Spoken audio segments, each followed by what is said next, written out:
All right, so we will start with my announcements first, as Curtis is joining us, and then we'll open up. Here he is. We'll start with my announcements anyway, because he has just come in. So good evening and welcome. I'm Stephen Brown, the Unit Commissioner for Lenape Trail District, and this is our fourth of our Cub webinars. Thank you all for joining us.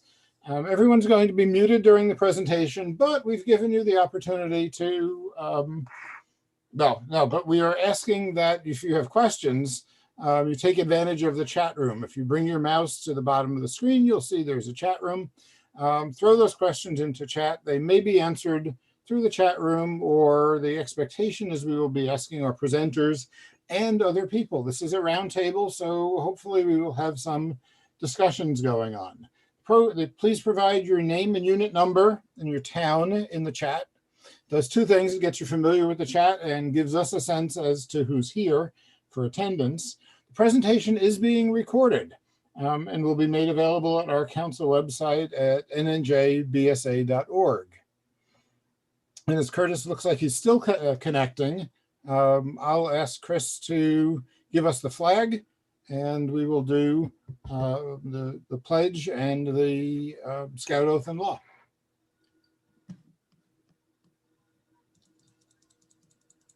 One sec.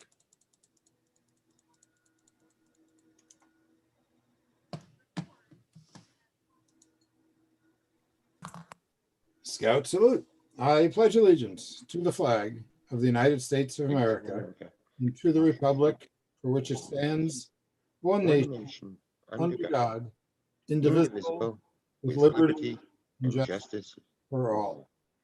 On my honor, I will do my best to do my duty to God and my country, to obey the Scout law, to help other people at all times, keep myself physically strong, mentally awake, and morally straight. The Scout is trustworthy, loyal, helpful, friendly, courteous, kind, obedient, cheerful, thrifty, brave, clean, and reverent.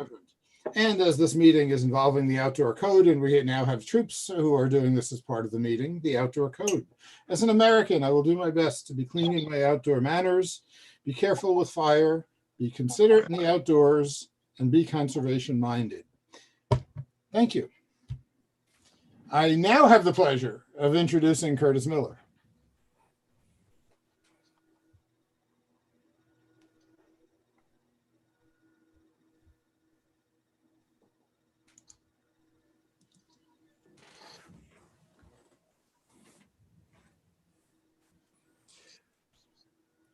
Good evening, Curtis.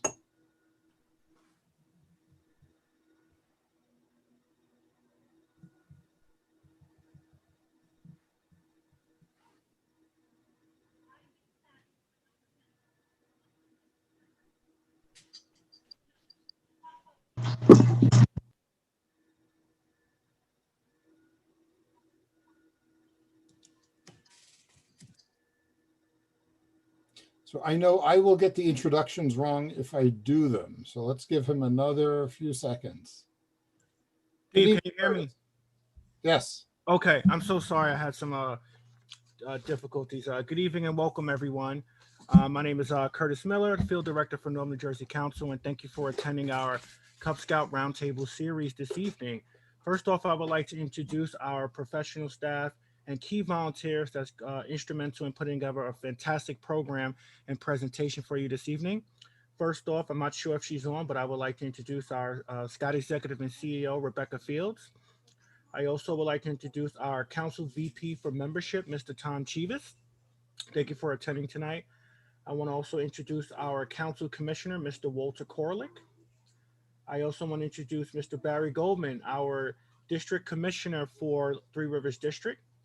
I also want to introduce Mr. John Brain, our District Commissioner for Ramapo Valley District. I want to introduce Steve Brown, who is our District Commissioner for the Golden District, Lenape Trail. And I just want to introduce a couple of our professional staff that's on tonight. Director of Field Service, Ms. Rosa Urangers in attendance. Thank you, Rosa, for attending. Chris Clark, Lenape Trail's District Director. Chris Clark, thank you for attending this evening as well. Three Rivers District Executive, Our Senior District Executive, Mr. Joe Lieberman is on.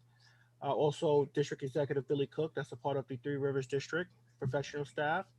I'm going to introduce our Ramapo Valley professional staff, Olivia Bourne. Olivia, just give a thumbs up there. And also Michael Molino. Thank you for attending tonight. I'm going to introduce Jessica Fajardo, our Exploring Executive. And also to Miss Lumi Perez, our Senior District Executive for Metro Life and STEM Division. Thank you for joining us tonight. Miss Jordan Brown, our Marketing Director here at Northern Jersey Council, is in attendance, and she has a fantastic presentation also for us tonight. And part of that team, also our Camping Director, Mr. Mike Worth, is in attendance this evening. Thank you guys for joining us this evening. And I also want to introduce one of our speakers for this evening, Mr. Joe Knudsen, our Cub Master for Pack 252 in Allendale. Thank you, Joe, for being a part of the presentation this evening. At this time, I would like to introduce Mr. Tom Chivas, that's going to go over our agenda and also a couple of announcements for this evening. Tom. Thanks very much. Thanks very much, Curtis. You can see the agenda is on the screen right now. We went through welcome introductions. And this is, if you've been with us before, this is following a very similar type of format. We're going to be talking a little bit about some announcements, some upcoming events, and things like that. Great opportunities. I'm really excited about some of these things for my own units, and I can't wait to take advantage of them. We're going to show a video, and we're going to be hearing from, like Curtis said, Joe Knudsen from Pack 252 in Allendale. So that'll be a really good discussion there. And as Steve says, this is a roundtable. So please post questions there. The moderators will be watching the chat room, and post your questions there, and we'll try to answer those as best we can. Some of us are better than others at it. But I know that we'll get you the information as best we can. And we'll talk about some resources at the end, and close it out.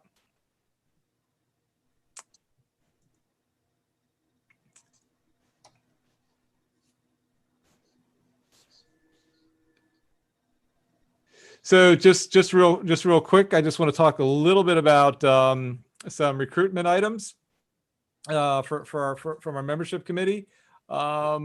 This is a challenging time, and we're doing a little bit more creative things with recruiting this year. We're not doing a lot of flyers just because there's not a whole lot of places to distribute them, but we still do have flyers for you to, if you need some, put them around the community, put them in pizza shops. Lawn signs are a great way to do things. And if you are, and one of the best things to do is, and it's part of it's part of the Scout requirements. I think it's for Tenderfoot. I'm focused on Cub Scouts a little bit, but is peer-to-peer recruiting. So encourage your Scouts to invite kids to a meeting. Maybe they're have a friend from one of their pod sessions in school, and so they're used to being together. So in a safe environment. But if you do something outdoors, that would be great too. But we are still, the program is still active. We're still always welcoming new Scouts to the program, and Scouts are joining the program this fall. So it's happening. It's all going forward. But the peer-to-peer recruiting system is really kind of like our bread and butter of recruiting particularly in this time. So spread the word. We have the peer-to-peer recruiting cards. And if you do have an event that you want to publicize and get people involved from your community, there are geofencing options. The National is not paying for that at this time, but you can certainly still do that at your unit level. And if you need help with that or don't know what that is, please reach out to your membership committees, your commissioners, or your professional staff in your districts. They're quite adept at doing this, and they'll be able to help you get going with that. So I'd like to turn it back over to Curtis to talk about some events and activities. Sure. Thank you, Tom. So just a couple of upcoming announcements. We have our Ramapo Valley District Scouting for Food Drive on Saturday, December 5th. For more information, you can contact and email Dominic Del Antoni, who is our point person for that event. We also have our Golden District Lenape Trail Pinewood Derby on Sunday, December 6th. So if you're interested in that and more information, please click the link here. And all this information we're going to put in the description for everybody. The deadline's coming up. Get into that Pinewood Derby before we have to close it out. All right, Steve. And then next up, we have our three traditional districts roundtables. They're all on December 8th. And these are the Zoom links to sign up and register for the district roundtables. And if you have any problems connecting, please contact myself for Ramapo Valley and Three Rivers, and also Chris Clark for Lenape Trail District. Next slide. Also, too, if we wanted to make sure as a council, you know, whatever part of town that you're in, you know what district you're a part of. So I'm not sure if you can see this clearly, but we're going to make sure that we have a digital copy of this to send out to everyone. Is all the towns that are under each district for Ramapo Valley and Lenape Trail. And as you can see, Three Rivers District has 2 rows there. We wanted to make sure that you understand and know which district your town is a part of, and also who your professional staff is. So we'll make sure that we get this information out as well to you. District roundtables are every second Tuesday of the month. So be sure on December 5th to attend your corresponding district roundtables. And I think that's it for announcements. So at this time, I would like to introduce Jordan Brown, our Northern New Jersey Council Marketing Director, who has a fantastic topic to introduce and talk to us about tonight. Jordan. All right, thanks, Curtis. So we are super excited. Hopefully you have heard about this already, but we are super excited. Registration is now open for our first ever virtual Cub Scout winter camp. All right, so there you can see that's our little logo, as well as the patch that our participants will be receiving. So we are focusing on the NOVA Awards for our Cub Scouts. We have a couple different options for all different ranks. So how it works is that the Scouts are signed up, and then they are sent their patch and their instruction booklet in the mail. And then they're given access to a Google Classroom where all instructions and videos and links and everything are uploaded, and Scouts can work at their own pace in those classrooms, moving through those requirements, easy peasy, through December 21st to January 1st. Like I said, Wolf, Bear, Weeblos, and AOLs can work towards earning either their NOVA Wild or their Science Everywhere awards. Each NOVA award requires an adventure to be completed. So we have different options for every rank. We know a lot of our participants that we have signed up so far have also participated in our Camp Cub Connect, which was our virtual summer camp. The NOVA Awards require that the adventure that you haven't done yet. So we have options for those kids as well. So things that we have done at summer camp and stuff that we have not done at summer camp, just so we can really reach our farthest customer base. So if you have participated in Cub Connect, you can still participate in our Cub Scout Nova Camp. So yeah, like I said, all info will be loaded into the Google Classroom. Scouts and families can work through the requirements. You don't necessarily have to be a Scout to participate. If you have a sibling that wants to do it as well and work along with their sibling who's a Scout, they are absolutely welcome to sign up. We love the opportunity to kind of showcase the Scouting program. We know that by doing this for Camp Cub Connect, we actually got a couple people to register for Scouting, so that's super exciting. We want to offer the same thing for this winter camp as well. And of course, we have not forgotten our Tiger Scouts. They can earn their Stories and Shapes adventure. It's not the NOVA Award. You have to be at least a wolf to start working on the NOVA Awards, but we do have an option for them as well. We don't have anything for the Lion Cubs yet because they wouldn't normally go to summer camp anyways. But yeah, Tiger Scouts is the lowest level that we can offer our program to. And they can still work through the super fun requirements with everything preloaded, their instructional videos, and they'll receive their little booklet that they can work through, mark down their requirements. And then afterwards, when they finish, they will have the opportunity to meet virtually with a NOVA counselor to finish up their requirements for the NOVA Award.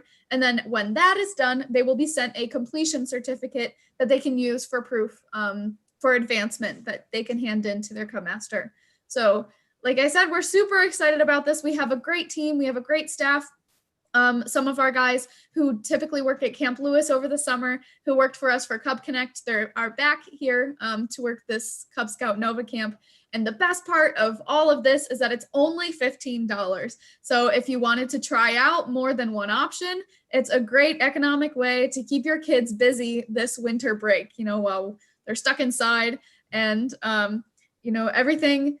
Our goal is to be as little like school as possible. We know that some kids are kind of burnt out from the virtual learning aspect, but we promise to make things goofy and as fun as possible while hopefully still teaching them something and, while completing those requirements. So, yep, we are super excited. We just released our promo. You can find that on our Facebook, and I'm going to actually drop it in the chat and put the link in there. Hopefully that comes through. Yeah, we have just very creative staff, and we are so excited to be launching this first ever Cub Scout winter camp. So, yeah, I see a couple questions in the chat real quick. Yeah, can I get a promotional email? Yep, Mike Merlino already answered that. Thank you very much. Yep, all of our information can be found at nnjbsa.org/wintercamp. So you can find everything there, including registration. Right now we have scouts signed up from over 20 something states, and we just got a registration in from Japan, actually, which is the cool part about being virtual. The silver lining is that this can happen anywhere. So we're hoping to get all 50 states by the end of December. We'll see how we do. So if you guys can share this in your scouting groups, we know that there are a lot of scouting Facebook groups and social groups and stuff like that. Feel free to share this, and we'll see if we can get our map all lit up, all 50 states. So of course, if you have any question, we can be a resource to you. Again, my name is Jordan Brown, and my co-director is Ann Murphy, who also works at council with us. So we are here. Yeah, we're here for you. So yeah, that's all that I got. Thank you, Jordan. What a fantastic opportunity for our scouts. Next, I want to introduce Mike Worth, our camping director, who's going to tell us a couple more fun, interesting things going on in camping. Mike. Good evening. Most of your youth will be receiving this. I believe it's already in the mail. It is going to every registered youth. And this is about our Cub Scout resident and Cub Scout day camp for 2021. Please make sure you promote it, and we're going to be working with units about doing promotions. There are some fantastic opportunities for the kids. And actually, thanks to Jordan and Ann, they really made this year's book a little bit more, little different than past years. And the earlier you sign up, the better the deal you get. You actually get swag by signing up by April 1st. Okay. Thank you, Mike. Now I would like to introduce our district commissioner for Three Rivers District, Mr. Barry Goldman, who's going to introduce our topic of discussion for this evening tonight. Barry. So you get the kids to join, you want it to stay. So what do? How do you retain them? Well, we just happen to have this cute little video here that goes into a little bit of detail about how you can do that. Hit it. I cannot imagine a greater challenge we have facing us in Cub Scouting than the current pandemic. It has made things extremely challenging. However, we are scouts. We take on challenges because we know our scouts are watching us. We don't quit because this is the last thing that we want to tell our scouts to do. We work together, we use our resources, and we keep the values of the Scout Oath and Law at the forefront of our actions. We are scouts. And together, we not only will get through these challenges, we will do so with a smile on our face and our heads lifted high. So, are you with me? Great, then welcome to Roundtable. The number one question leaders are asking us is what is working? The truth is that there are several things that are working and very few things that are not. Our topic today is keeping your Cub Scouts, and the single most important thing to keeping your Cub Scouts is simply to stay active. I know, nothing is simple in today's world. That is why we're going to walk you through this together. Not just you and I, but your fellow Cub Scout leaders. Now, the second most common question we get is, can we start meeting? And the answer to that is, well, it depends. We know that many units are waiting for the green light to start meeting again. And the reason why you haven't seen that national green light is because we can't give one for everyone. there are still several states and local municipalities that are not allowing even small gatherings. We will review simple steps you can take to either get your pack back up and running, or these steps can be used to keep things running smoothly. They may be a pack that is participating in your local roundtable that can share their successes, and we expect that they can also provide some inspiration as to what is working locally. Before we begin, I want to call your attention to using this safety checklist. You can pause this video and use the QR reader to access this checklist. The acronym SAFE, SAFE, stands for Supervision, Assessment, Fitness Skill, and Equipment Environment. Recently, we asked parents and leaders to share their thoughts and feelings about the current pandemic. Here are key points from that survey I'd like to share with you. When we asked leaders of units who are not currently meeting why they were not meeting, the number one reason was a lack of a meeting location. 49.5% said they have no place to meet. The first step you must take is to check with your state and local municipalities to know what the current regulations are on meetings and gatherings. Your local council can assist you with this, as they are monitoring these regulations closely. You may find that there is not an absolute ban on gatherings, but there are some regulations that will require you and your parents to get creative. That brings us to the second step, which many of you have already done, which is to reach out personally with each family in your pack. Now, this call should be just to check in with them to see how they're doing. Through this conversation, you'll be able to gauge if that family is ready to do something in person or not. Keep in mind that you're not looking for most parents to say that they're ready, just a critical mass. This critical mass can be as few as 3 families, and I'll explain why later. When parents were asking what they were looking forward to in a youth program this fall, this is how they responded. 48% normalcy. I'm not surprised it's not higher. 45% to do something as a group, even if it means social distancing. 44% said to do something productive with other kids, and even if that means that's online. And then 30% is something to keep them busy. For those of you doing the math in your head, this survey did allow for individuals to give multiple responses. The overall message, however, is clear. There is a high likelihood that your families want to continue with scouting. Now for the third step. We're ready to get together and have some fun getting creative with our solutions. Knowing your local regulations and guidelines and the readiness level of your families to do something, pull together a small team to plan an in-person event, assuming that there are no local regulations against it. If you happen to be in a community where local regulations are so strict you cannot do anything in person as a group, we still want you to take this time to follow these steps so that when you can do something in person, you're ready to do so. In other words, we want you to be prepared. If you find that you are the only one trying to pull something together, reach out to your local council.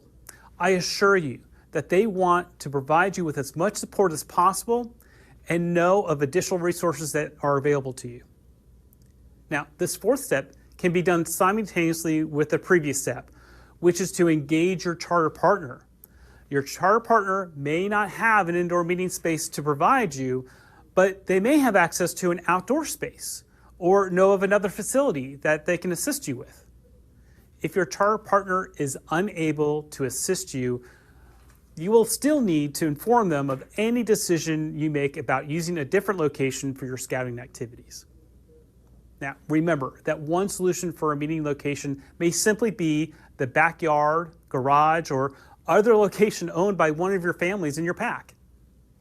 Check out the meeting place inspection checklist found at scouting.org and in Scoutbook. This will help answer questions your charter partner and parents may have about this new location. Now, the fifth step brings us back to the idea of only needing a small critical mass to move forward with an in-person event. We have been in contact with packs from around the country who have found their own solutions to conducting an event in person. Each of them said that they found families who were on the fence about doing scouting again this year came out and they had a great time and they decided to stay. They found that families that had not responded to messages over the past several months just showed up. This speaks to this research that shows that many parents do want to do something in person. In addition to keeping more families from fading away, these packs also send invitations to local schools and neighborhoods. For an example, here's a door hanger that 2 packs put together to promote joining. They simply put these door hangers on neighborhoods they knew had large elementary school aged population. Now, here's a tip from the experts. When planning your first pack in-person event, keep it simple. Most packs just decided to do something fun and easy, like fishing, where it is easy to do social distancing and families can come and go. Flying kites, a drive-in, or backyard movie are simple to put on. As you and your pack evaluate your first event, your event planning skills will increase. Cones, painter's tape, and surveyor paint are your best friends. One pack conducted a complete overnight campout, and marked off areas for each family where they could be mask-free, something their local regulations allowed. Hand sanitizer, hand washing stations, and masks, providing these essentials at your events will ensure that everyone can keep to the practices necessary to keep everyone safe. We are Scouts. We are problem solvers. We adapt, and we do so with a cheerful spirit. Our children, the next generation of leaders, are watching us and how we take on this challenge. I know that we will not let them down. I know you won't let them down. Now, it's time for you to share. Consider these questions and discuss them with your fellow Scout leaders. What are your local regulations about meeting in person? Who has found a way to conduct an event in person that meets with local regulations? What events have they done? What lessons have they learned? If your local regulations allow it, or when they do, will you commit to conducting an event in person? All right, thanks for being at Roundtable. Look forward to seeing you next time.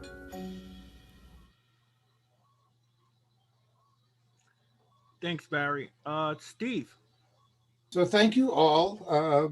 You heard the questions. We're going to talk about it in a bit, and we'll talk through the regs. But it's Roundtable, so we want to hear folks who've been successful.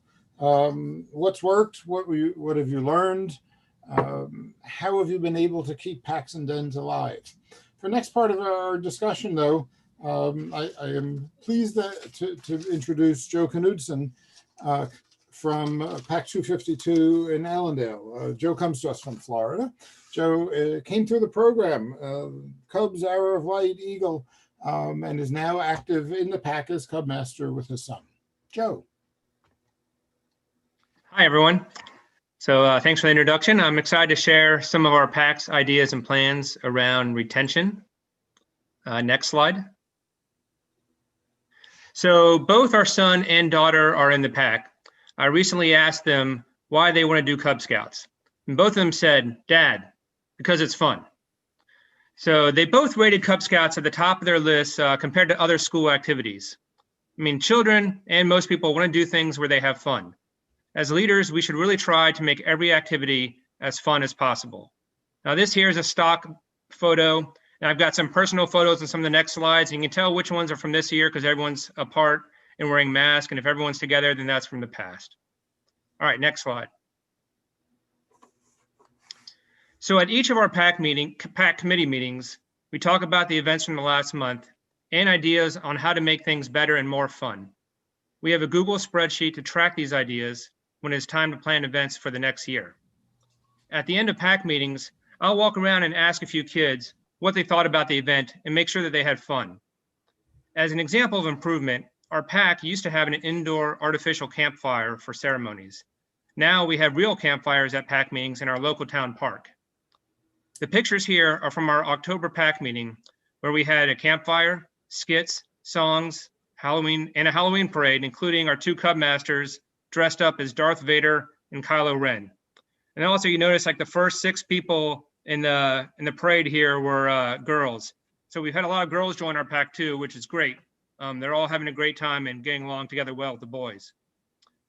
We also have year-round activities, including a summer hike, service project, and beach party at the town lake, which we continue to do over this past summer with COVID.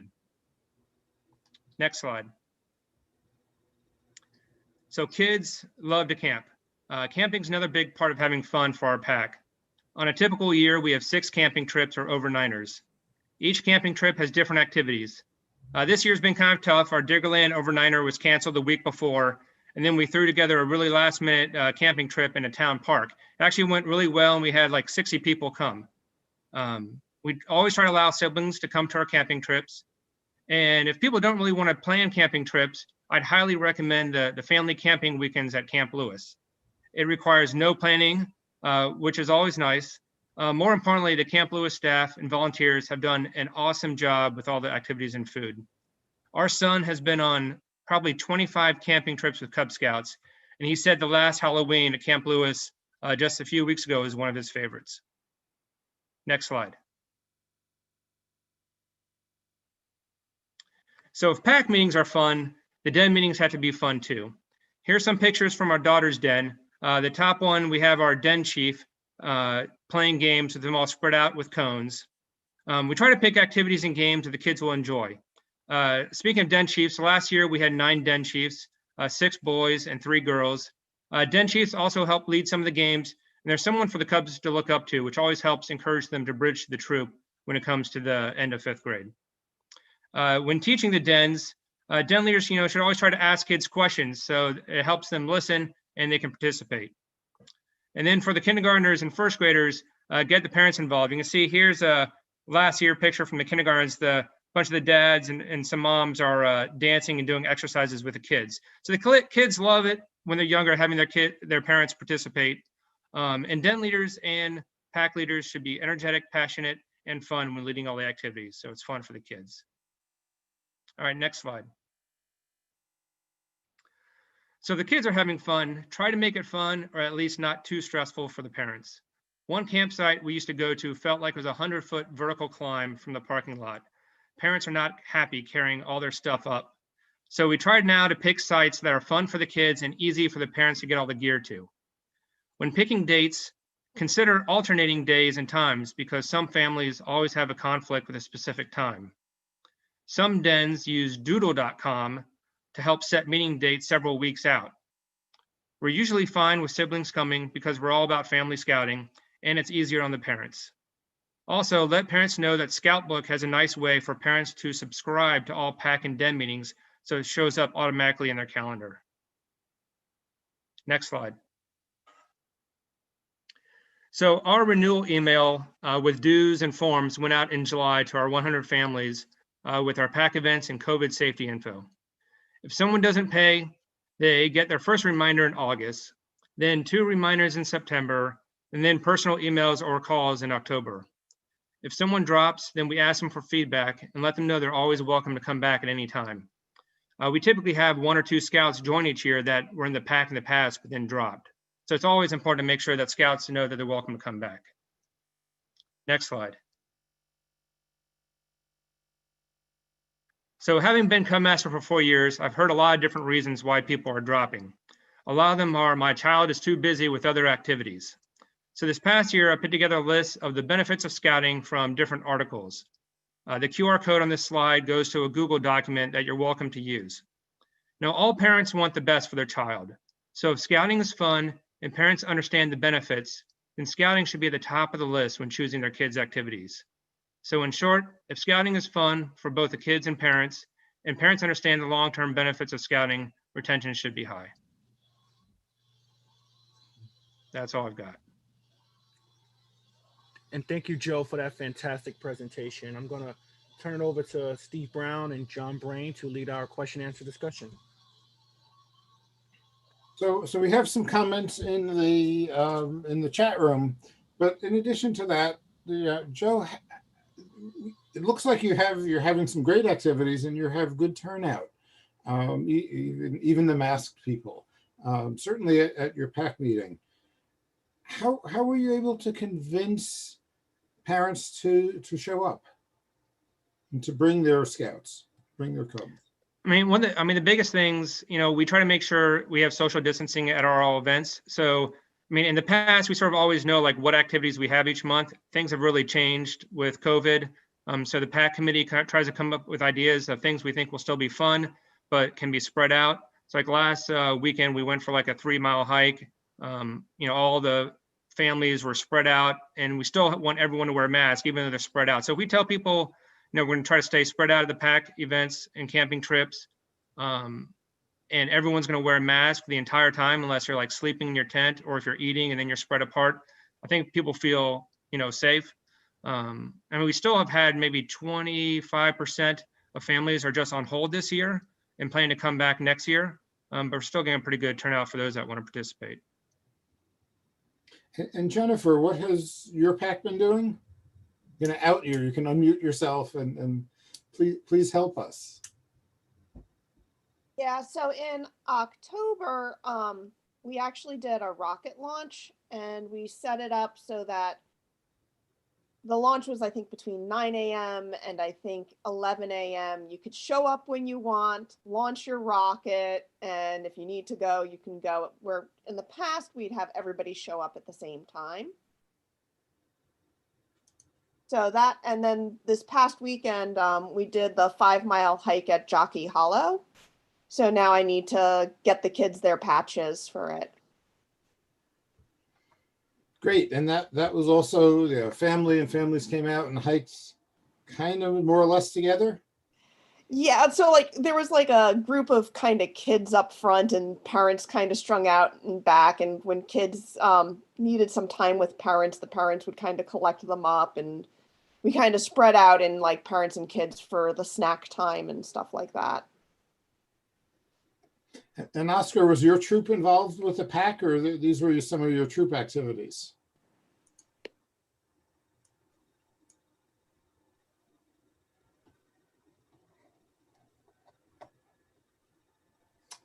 I may have lost Oscar. Okay. Chris had trunk or treat. Tell us about your backyard camping. You have kind of virtual camping.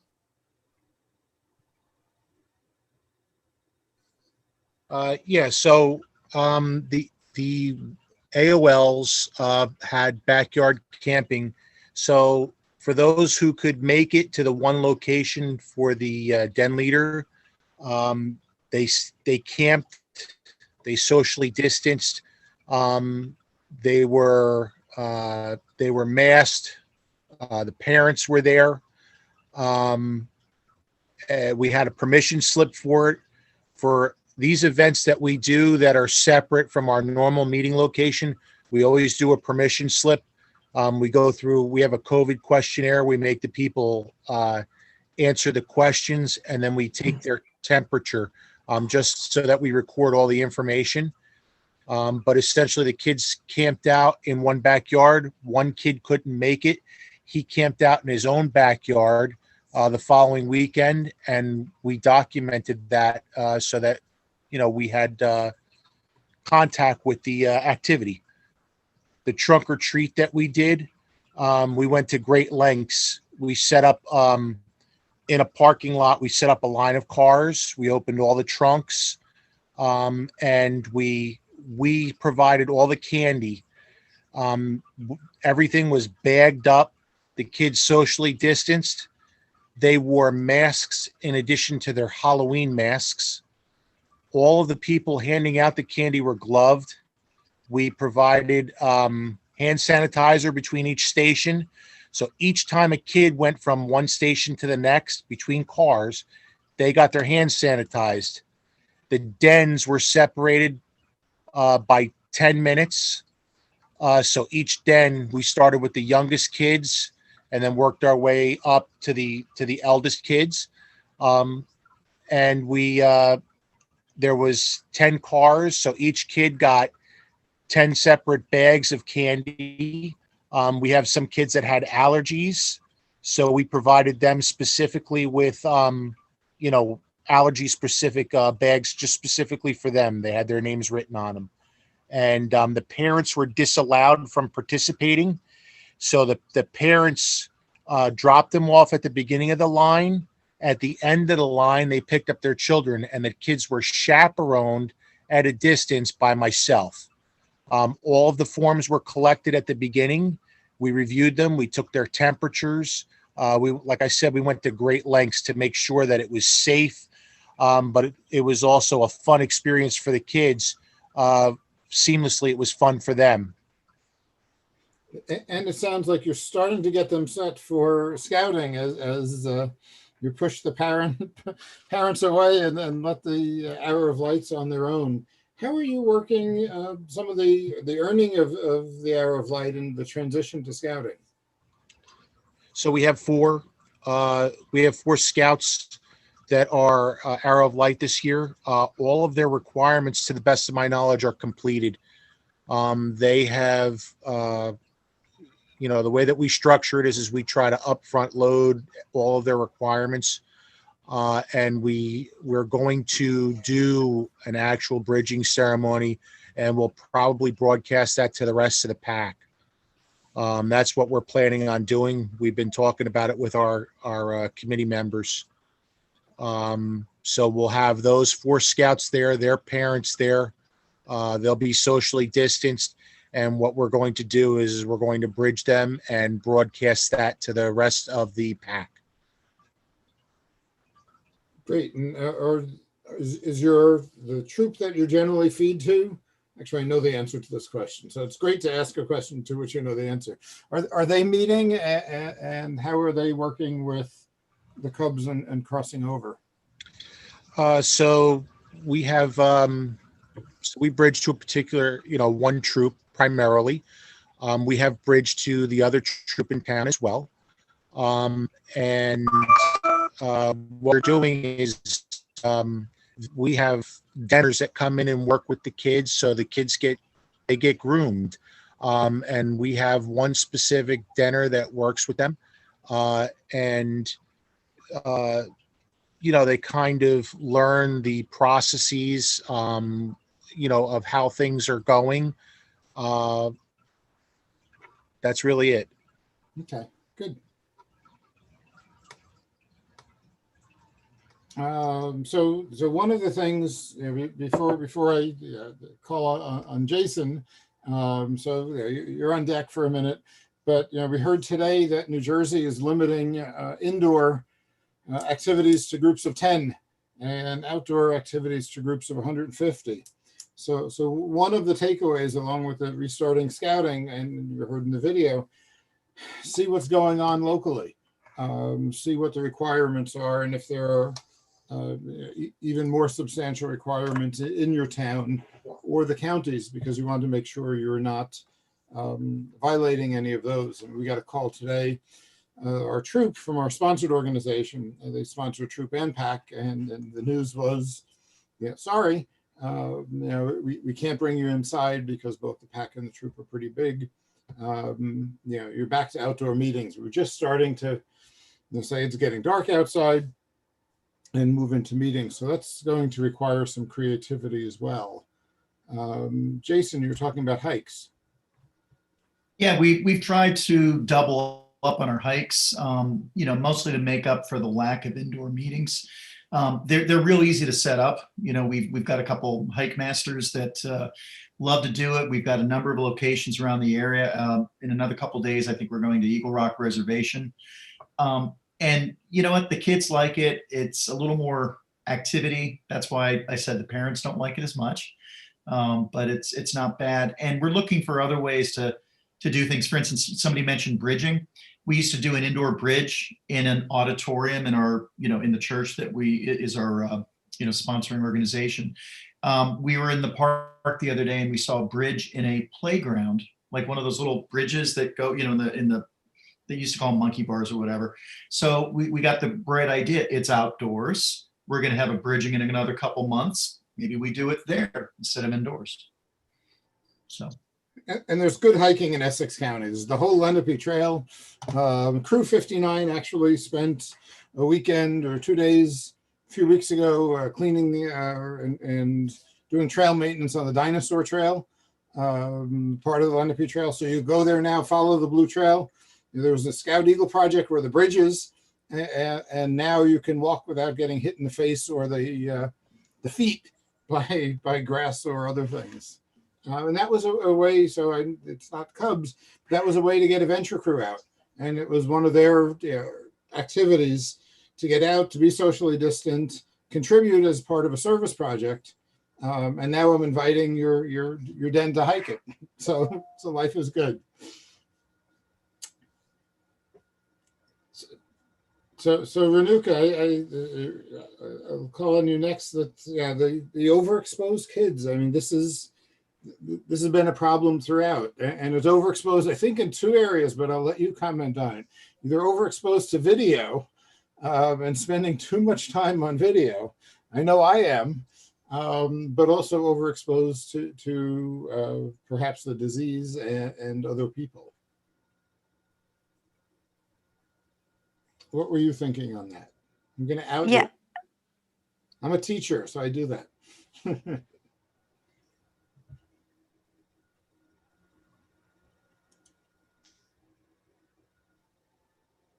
Did we lose you?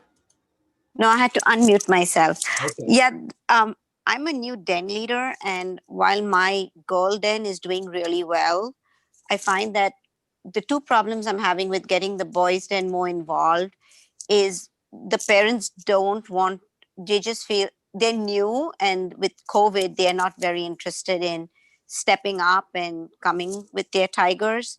The other thing is half our town is doing virtual school. And so those parents who are scouters who are doing virtual school don't want to meet in person with other scouters.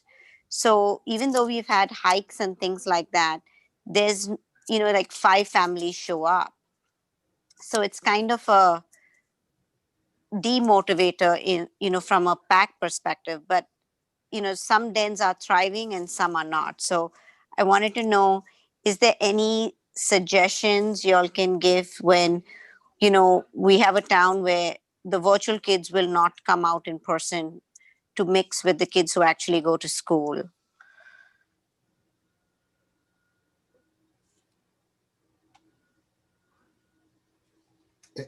Any thoughts on that? Any people who have been successful?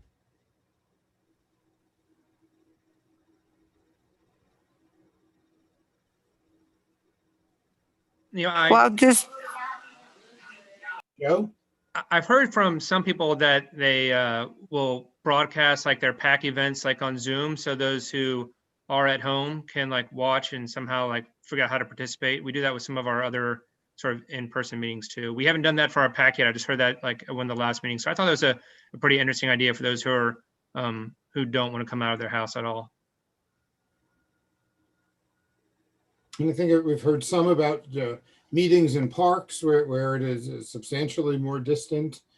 And the other thing is we're seeing more on the Scout side, units that used to meet during the week. After school or in the evening, it's dark out a little after 5.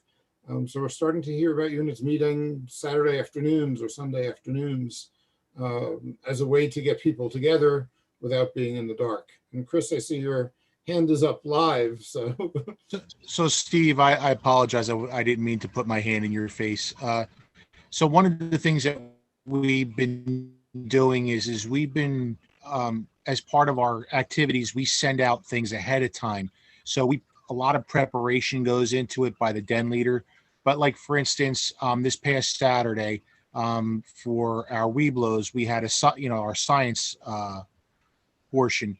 And what happened was we got a museum and a marine lab to give us a science experiment.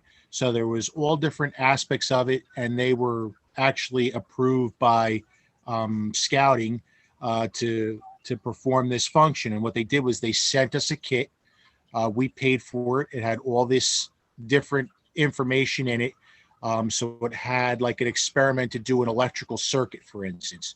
So it came with copper tape, so the kids could cut out the copper tape, lay out the circuit, put the 2 batteries on top of the copper tape, and actually make a circuit with lights to complete the science experiment. So it wasn't just that they were sitting there or whatever, but it kind of gets them more interactive with it. So some of the components we bought, some of it came with the kit.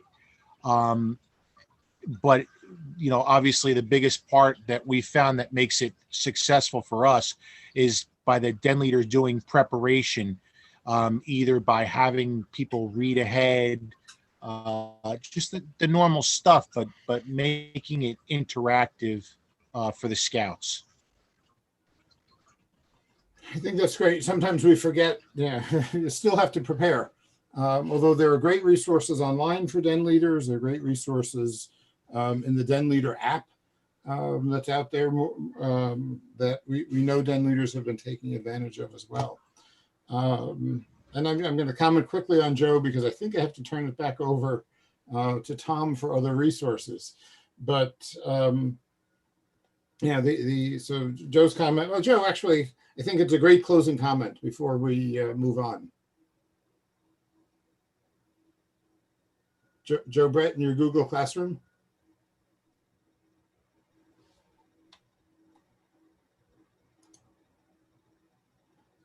Okay, sorry, I'm still at work. I'm at 911, so I can't stay on too much. Okay, so then I'll read I did more of a. Well, no, I could say it quickly. What I did is I set up a Google Classroom or a G Suite for nonprofits. So some of the stuff they can work on at their own pace, at home in their own time, a little easier. But a lot of this Google stuff for school. So I've been trying to get the den leaders to say, okay, do it so much here, but then get them outside too. And I think that was the great comment to mixing up both ends of it. Yeah, to do the input, and that's the challenges for us. Okay, I think we're running on the time, and I took lots of time from John. I'm sorry, as I look at it. We'll throw it back to Curtis to bring Tom back. Yes, thank you, Steve. Tom, with other resources.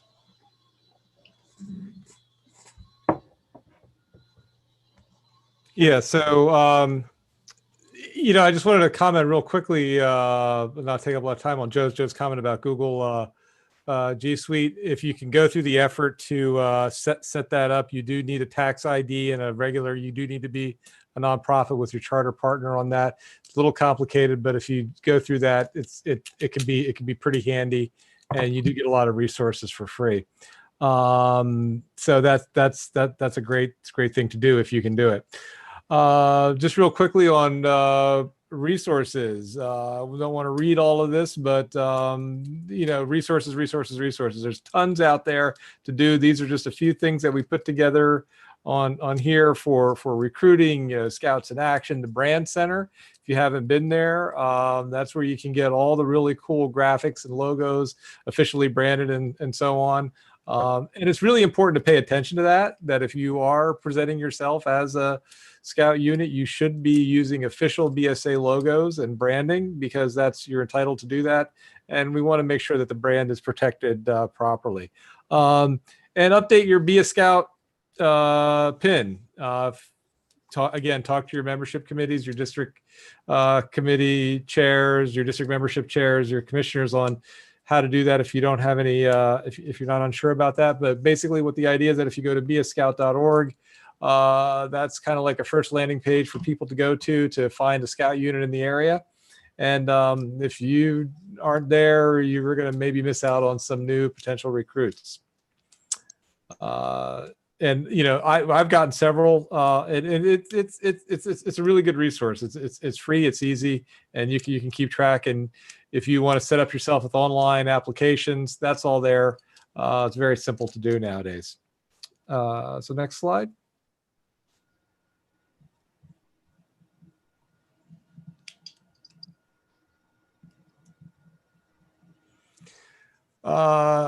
Again, more COVID information, geofencing. That's really good. You want to have that outdoor event and so on. You want to make everybody in the town aware of it. You can promote yourself with Facebook geofencing. Again, we talked about that a little bit in the past. And online registration. And again, mentioned that briefly. That's really becoming the way to do this now. You don't have to handle any paperwork. And I was just informed that that transfers will be coming very, very soon. So that's going to be great. So you can then make that Webelos to Scout transitions much, much simpler with online applications for that. I've said this before, I'll say it again, whatever we can do to streamline that process, and National does seem to be listening on that. All of these resources will be available. The slide deck will be available on our council webpage. You'll be able to get this complete slide deck there on the membership resources page. We're doing a great job in keeping that up to date. And with that, I will think I'm going to pass this back to Steve now to talk a little bit about the Facebook page, or maybe Jordan. Sure, I'll jump on this. Something that the commissioner staff has set up actually a few months ago. Oh, this is Chris's cool slides. So this Facebook page, the Scouting from Home Northern New Jersey Council. Jump in. There's no longer registration. We didn't know how difficult that was going to be.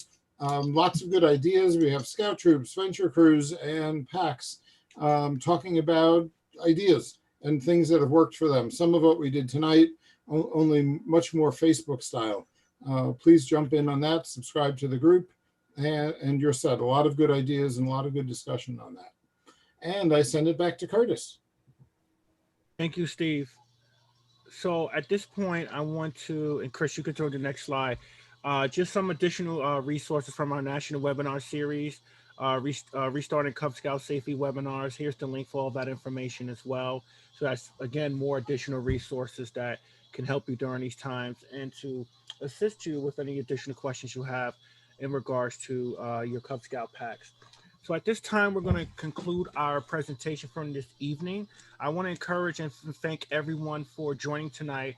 And if you have any additional questions from any of the presenters tonight, or if you have any questions regarding any topic, please reach out to your professional staff, and you can also reach out to your district commissioners for additional resources. We'll be more than happy to answer any questions that you have moving forward as it relates to retention or any topic that you're going through, or anything that you need assistance with in regards to your programming moving forward. So we want to make sure that we extend an invitation to you for those available resources and to be helpful to you. That concludes our presentation for this evening. I want to thank everyone for joining tonight. Have a happy Thanksgiving. Be safe. And if all the professional staff and presenters for this evening can stay on for just a quick debrief, everyone else, you are free to go. And thank you for joining us this evening.